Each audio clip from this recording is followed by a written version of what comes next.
청년들 진짜 인생을 걸고 귀농하는 거예요. 5억을 대출 받아서 5년 거치 20년 상한이다 그랬죠. 그죠? 판로라든가 농사 재배 같은 거 이거 사후 관리를 하셔야 됩니다. 그렇지 않으면요 청년 창업농 금방 바로 빚쟁이 됩니다. 스마트팜 있죠. 이 청년 창업농들이 스마트팜을 많이 하려고 합니다. 왜? 멋있거든. 청년농이 되기 위해서 선정이 돼서 다니던 직장도 그만두고서 농업을 시작하려고 했던 그런 분들이 8월달에 모두 소진이 돼서 안 된다. 자, 안녕하십니까, 슬바이농원입니다. 얼마 전에 이제 저한테 전화가 한 통 왔습니다. 무슨 전화냐면 청년 창업농, 요즘에 청년 창업농 들어보셨죠? 청창농 24년도에 선정된 청창농이 무려 5,000명입니다. 전국적으로 5,000명인데 그 중에 실질적으로 청창농 지원금을 받은 분들이 진짜 몇 명 안 돼요. 8월 달인가 7월 달에 조기 예산이 소진되는 바람에 그 외 인원들은 땅을 계약하고도 잔금을 못 치러서 계약금을 날릴 판이고, 그 다음에 땅을 사서 하우스를 지으려고 뭐 또 다른 거를 하려고 했는데 그게 이제 예산이 지급이 안 되는 바람에 지금 계약금이 날릴 판이라고 정말 난리가 났습니다. 그리고 또 제가 이거 찾아보니까 또 그런 영상들도 제법 많아요. 그 다음에 뉴스에도 나오고. 자, 그래서 아니 나라에서 추진하는 건데 구멍가게에서 구멍가게에서 예산을 세워서 어떤 일을 하더라도, 그렇게 계획을 세워서 하더라도 이 정도 실패는 안 볼 것 같아요. 하지만 이 나라에서, 그것도 나라의 정책으로 귀농 귀촌을 양성하기 위해서 나라에서 이렇게 정책을 세워서 시작을 한 청년 창업 후계농 육선 자금을 갖다가 지원을 못 받고 이렇게 된다는 게 전 정말 어이가 없는 것 같아요. 옛날부터 이런 말이 있거든요. 우리 농사 짓는 사람들, 정부에서 하는 농업 정책 반대로 하면 성공한다는 말이 있습니다. 예를 들어서 양파를 심지 마라 했을 때 심으면 성공하고요. 뭐 마늘, 양파, 감자, 고구마 이런 것들이 이제 그 예가 되는데, 이제 그게 어떻게 보면 괜히 나온 말이 아닌 것 같아요. 우리 아들도 사실 피해 사례가 멀리서 볼 게 아니라 사실 우리 아들도 작년 2024년도에 청년 창업농에 선정이 됐습니다. 그래서 우리도 이제 계속 땅을 알아보다가 초에 한번 땅을 막 계약 직전에 갔다가 어떻게 하다가 우리 땅이 안 되려고 해서 그런지 몰라도 어쨌든 안 됐습니다. 그리고 이제 한 7월달, 8월달 넘었나요? 그때 이제 또 괜찮은 땅이 나와갖고 한번 알아봐서 문의를 했더니 청창농 후계농 육성 작업이 조기 소진이 됐기 때문에 안 된다는 거예요. 아니 얼마나 됐길래 소진이 된다 했더니 실질적으로 거의 뭐 절반도 혜택을 못 받은 거예요. 그러면은 애초에 왜 5,000명이라는 인원을 뽑은 건지 이거는 도저히 이해가 안 가요. 정말 이해가 안 갑니다. 자, 그래서 오늘은 귀농귀촌 왜 빚쟁이가 될까에 대해서 제가 오늘 좀 몇 가지 이야기를 하고, 청년 창업농, 자, 이대로 좋은가, 요거에 대해서 제가 한번 이야기를 해볼까 합니다. 정말 이렇게 해서는 될 수가 없어요. 농업은 미래에 정말 귀중한 자원이거든요. 지금도 자원이지만. 그런데 농촌에 지금 일할 사람이 없고, 그래서 정부에서 스마트 농업인 3만 명을 육성한다 해서 2년 전인가부터 해갖고 뭐 2,000명, 3,000명, 작년에는 5,000명 이렇게 늘려나갔는데, 올해는 2024년도 선정된 후계농도 많은데 아직 정책 자금이 어떻게 될지도 모르는데 2025년도에 1차 3,000명을 모집한다고 다시 공고가 나왔어요. 이런 뭐 같은 경우가 있습니까? 정말 이거는 어이없지 않습니까? 정말 어이없는 거야. 그리고 예산 지급이요, 선정을 5,000명을 해놓고 선착순 지급이 돼요. 이게 말이 돼요? 그리고 또 지난 다음에 또 어떻게 했는지 알아서요? 선정 방법을 일단 뽑았지만 선정 방법을 사후 계획서가 좀 미흡해가지고 후계농 지원 자금 자체를 갖다가 청년 창업농 사업 계획서를 갖다가 확실하게 쓰지 않은 이들한테 이제 미루는 이런 정책을 지금 하고 있는 거예요. 야, 이거 진짜 막 욕 나올 것 같아요. 그렇지 않아요? 자, 사실 이들은 청년 창업농 같은 경우는 귀농 귀촌 이거 청창농이 되기 위해서 선정이 돼서 농업을 시작하려고 했던 그런 분들이 너무 많잖아요. 그런데 이게 8월 달에 모두 소진이 돼서 안 된다. 야, 이 참 너무하신 거 아니에요? 정말? 응? 그리고 기농하는 청년 농업인들에게 그냥 자금을 저리로 빌려주고서 그냥 농업을 하기 위해서 농촌으로 내몰지 말고 나중에요. 판로라든가 농사 재배 같은 거 이거 사후 관리도 하셔야 됩니다. 그렇지 않으면요. 청년 창업농 이거 금방 머지않아 바로 빚쟁이 됩니다. 자, 저희같이 지금 올해 제가 기농 15년 차거든요. 저는 그래도 나름대로 공부 정말 열심히 하고 노력 많이 해서 그 다음에 저희 농장에서 나오는 거 모두 인터넷 직거래를 해서 저는 나름대로 지금 정착이 됐어요. 정착이 됐지만 일반 농업인들 저분들은 저는 이제 농촌에서 살았잖아요. 삽질, 납질 진짜 누구보다도 빨리 하고 자신 있어요. 물론 그것만 해갖고 되는 건 아니지만 그렇다면 도시에서 살던 우리 젊은 친구들 같은 경우에 납질, 하다못해 납질, 삽질, 고추 파종하고 파종 시기 뭐 이런 것들 재배하는 거 한여름에 하우스 안에 들어가서 일하는 거 이런 거 이게 가능해요? 절대 불가능해요. 그러면은 이 친구들이 성공할 것 같아요? 결국 못해요. 그러면 어떻게 돼? 그럼 기농 빚쟁이가 되는 거예요. 자, 그리고 또 하나 스마트팜 있죠. 이 청년 창업농들이 보통 보면 스마트팜을 많이 하려고 합니다. 왜?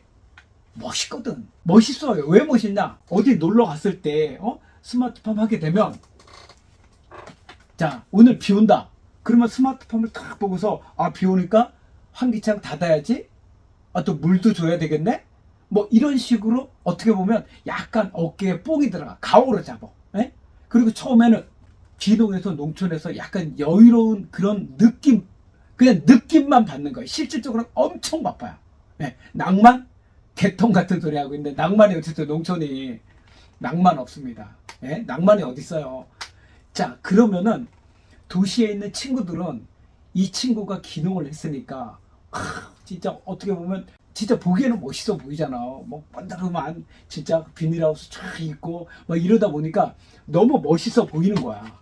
멋있어 보여서 이제 가끔 놀러 가요. 그러면 저녁에 뭐 같이 술 먹고 술 알딸딸 해갖고 그 다음날 일어나서 뭔가 농촌은 반드시 때가 있습니다. 농사 일 자체가 때가 있는데 그거를 또 놓쳐버리면 헬렐레 하다 보면 어떻게 돼? 농사 마치는 경우가 되게 많거든요.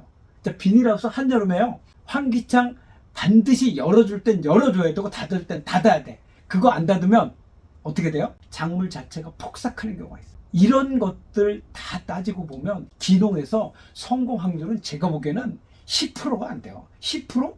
10%가 뭐 5%도 안 돼요. 5%에. 5억을 대출 받아서 5년 거치 20년 상한이다 그랬죠. 그죠?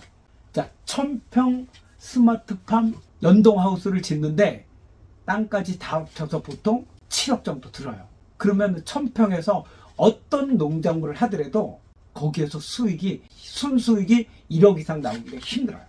자, 그러면은 보통 시설 작물 같은 경우는 6개월은 일하고 수익이 나고 나머지 6개월은 수익이 안 나요. 그러면 1억을 버들었다 하더라도 6개월 동안은 돈이 계속 들어가는데 실질적으로는 순이익이 6개월 동안은 돈이 계속 들어가기 때문에 1억을 벌었다 하더라도 나머지 6개월 동안 5천을 다 써버리고 만다 이거예요.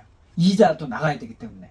자, 그러면은 1000평에서 스마트 7억을 들여서 한다 했을 때 계산적으로 절대 그 돈을 평생 해도 갚을 수 없는 구조가 이렇게 딱 된다 이거예요. 아마 지금 기농한 청년 창업인들이나 진흥한 친구들 같은 경우는 아마 제가 하는 말 100% 공감할 거예요. 물론 그 중에 정말 성공하는 사람 있을 수가 있습니다. 정말 노력해서. 하지만 100명 중에 90명 정도는 다 기농 빚쟁이가 된다는 거죠. 자, 그리고 코로나 이후 인건비 너무 비싸요. 자, 외국인들 인건비가 한국인들하고 똑같이 주거나 오히려 더 많이 줘요. 자, 그렇게 돼갖고는 인건비 이렇게 적어서는 아무리 농사를 잘 짓는다 하더라도 수익이 낼 확률이 거의 없어요.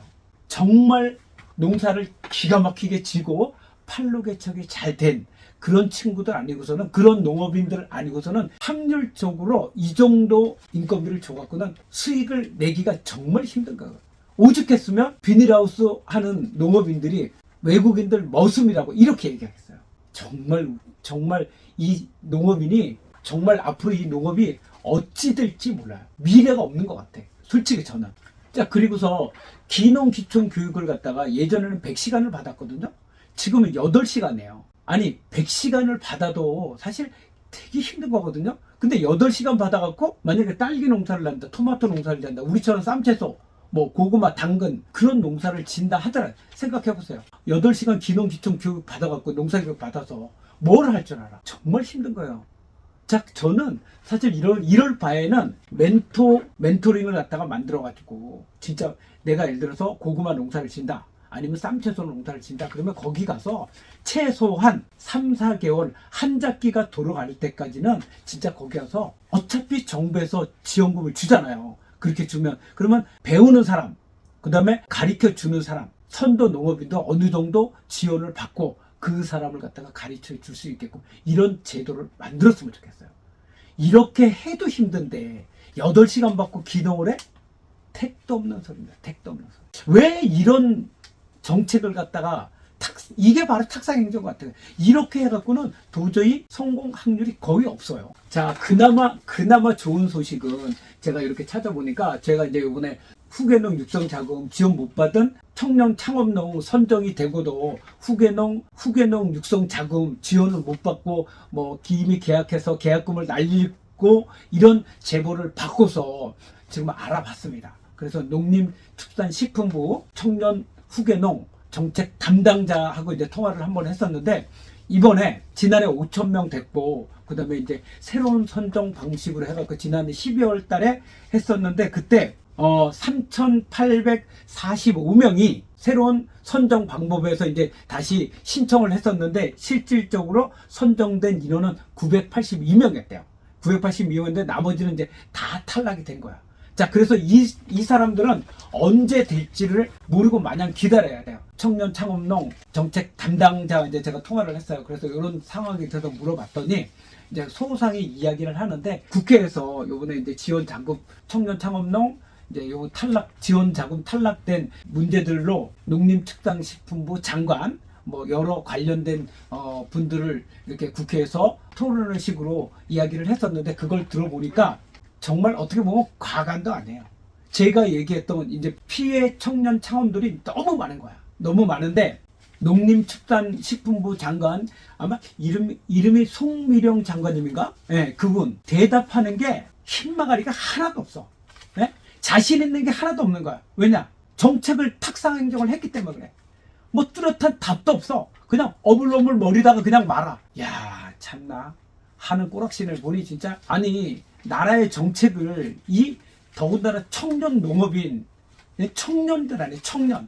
그 청년 농업인들을 갖다가 직장도 그만두게 만들고, 그 다음에 어떤 농촌에 가서 미래의 꿈을 펼쳐보겠다고 5억이라는 정책 자금을 받으려고 그렇게 서류도 진짜 어마어마하게 써가지고 계획서를 써서 해서 선정이 됐는데, 실질적으로는 1,000명도 선정이 안 돼? 정말 이건 진짜 개떡 같은 경우가 어디 있어요, 이게. 거기에 대해서 대책이라고는 거의 없는 거예요. 그날 제가 보니까, 한번 잠깐 들어볼래요? 여기? 그 청년 후계농 육성 사업이 예산 부족으로 지금 전국적으로 민원이 빗발치고 있다는 상황에 대해서 보고 받으신 적 있으시죠? 네, 받았습니다. 네, 그것과 관련돼서 이야기 드리겠습니다. 청년동 3만 명 육성하겠다라고 대대적으로 홍보를 했었습니다. 근데 저희 본의원실로 들어온 민원을 한번 요약을 해서 말씀드릴 테니까 잘 들어봐 주십시오. 2024년 청년 창업농 심사 시 매우 엄격한 절차와 심사를 거쳐 선발했습니다. 자, 진짜 이거 엄격했어요. 예. 9월 갑자기 느닷없이 예산이 소진되었다며 정책 자금을 막아버렸습니다. 이때 각 지자체에서는 선정된 사람들한테 일시적 현상이니 조금만 기다려라. 기다리면 25년 1월 2일부터 정산 지원 가능하다. 이렇게 유선으로 통지를 했습니다.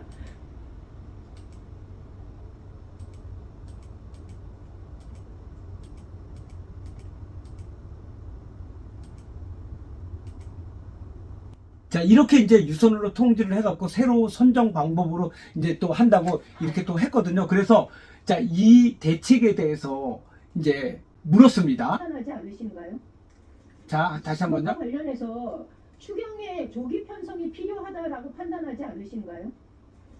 지금 의원님 말씀해 주신 사항을 농림축산부 받았고요. 장관 네, 송미령 장관입니다. 그래서 저희가 지금 작년도에 그 11월 15일까지 그 계약자 그리고 계약금을 이미 그 이체 완료한 분들에 대해서는 지금 그 12월 9일까지 해서 바로 그게 그게요 이렇게 해가지고 네. 75%가 넘는 피해자들을 그러니까 신청했지만 탈락한 사람들을 구제할 방법은 없습니다. 지금 이건 절대적으로 예산이 부족해서 생긴 건데 네. 제가 궁금한 거는 이것의 현황을 파악하고 계시다면 추경의 편성이 필요하다라는 의견을 지금 농림부에서 기재부에다 제출해야 되는 것이 아닌가. 그것이 국무위원으로서 지금 상황을 타개할 수 있는 유일한 대안이 아닌가라는 생각을 답변을 듣고 싶은 겁니다. 지금 하여튼 여러모로 저희가 지금 추가 지원 방안을 강구하려고 지금 생각하고 있습니다. 예, 근데 건의해 주시기 예, 바랍니다. 다만 예. 원님 이런 게 있습니다. 그동안은 이게 선착순으로 신청하면 선착순으로 지원. 이제 여기서 이제 웃겨요. 한번 보세요. 그렇게 해서는 이제 너무 무리가 따르니까 그 말하자면 좀 상환 능력이 있고 그 영농 계획서나 그런 완전 거 웃기는 짜장이에요, 경우는 이게. 예. 이렇게 좀 원칙을 바꿨거든요. 작년에. 그러면 네. 애초에 네. 공고문을 낼 때 네. 올해는 5천 명 하겠습니다라고 해서 대대적으로 홍보하면서 네. 이렇게 제출하시면 안 되는 겁니다. 자, 보세요. 아니, 그러면은 5,000명을 애초에 뽑지를 말지. 아니면 그냥 뭐 1,000명이면 1,000명을 진짜 엄격하게 심사를 해서 그들이 진짜 성공할 수 있게끔 그렇게 콱콱 진짜 밀어주던가. 그것도 아니잖아요. 그러면서 그냥 저런 식으로 답변을 한다는 게 막 저거 보면서 저는 막 승질이 많이 나, 승질이. 예. 이 청년 창업농, 이거 청년들 진짜 인생을 걸고 기농기촌하는 거예요. 기농하는 거예요. 직장도 다 그만두고. 그런데 시작하기도 전에 이렇게 어려운 시련을 준다? 이거는 말도 안 되죠. 나라에서 진짜 머리 좋은 사람들이 정책을 세운 거잖아요. 이제 와서 뭐 선착순은 안 되고 상환 능력이 있는 사람한테 준다? 얘라 이씨. 아니 담보 상환 능력 되고 뭐 그럴 것 같으면 그 정도로 능력 있으면 그 친구들이 다니다 직장 그만두고서 어떻든 그 5억이라는 돈을 자금을 받아서 농사 지으려고 생각이나 했겠어요? 그렇지 않잖아.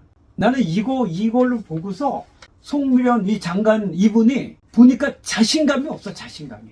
청년 농업인의 미래가 어쩌면 이런 사람들에 의해서 좌지우지 되는 거잖아요. 근데 정책 하나 이렇게 딱 잘못해서 이렇게 돼버리니까, 야, 진짜 너무 웃기잖아요?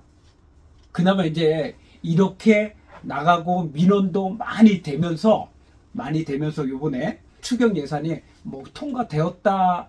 내가 하여튼 그렇게 들은 것 같아요. 통과되어서 이제 뭐 정확하게 요거에 대해서는 답변을 못 하더라고. 그래서 아니 그러면은 내가 이렇게 물었거든요. 2024년도에 선정된 인원들도 엄청 많은데 2025년도에 3,000명을 더 지금 뽑는다는데 이거 좀 웃기지 않냐 그랬더니 이제 그거 24년도에 선정된 사람들 2025년도에 이제 새로 1차 3,000명 되는 사람들 그거 전체적으로 다 여기에서 뭐 좋은 소식이 있을 거다 이런 식으로만 얘기를 하더라고요. 그냥 믿고 기다려야 되는 건지 답답할 따름입니다. 그리고 마지막으로 귀농 절대 쉽게 생각하지 마세요. 귀농 바로 빚쟁이 됩니다. 바로 빚쟁이. 왜냐면 정말 힘들어요. 추우면 추워서 힘들죠. 더우면 더워서 힘들죠. 비 오면 비 와서 힘들죠. 눈 많이 오면 눈 많이 와서 힘들죠. 자, 그리고 요번에 경기도 평택, 화성, 안성, 용인 쪽에 눈 거의 50cm 정도 오는 바람에 습설이 오는 바람에 하우스 다 폭삭했어. 자, 이거 어떻게 해요? 심각한 겁니다. 하우스 지을 때도 우리 청년 창업농 혹시 선정돼가지고 비닐하우스를 진다. 정말 튼튼하게 지세요.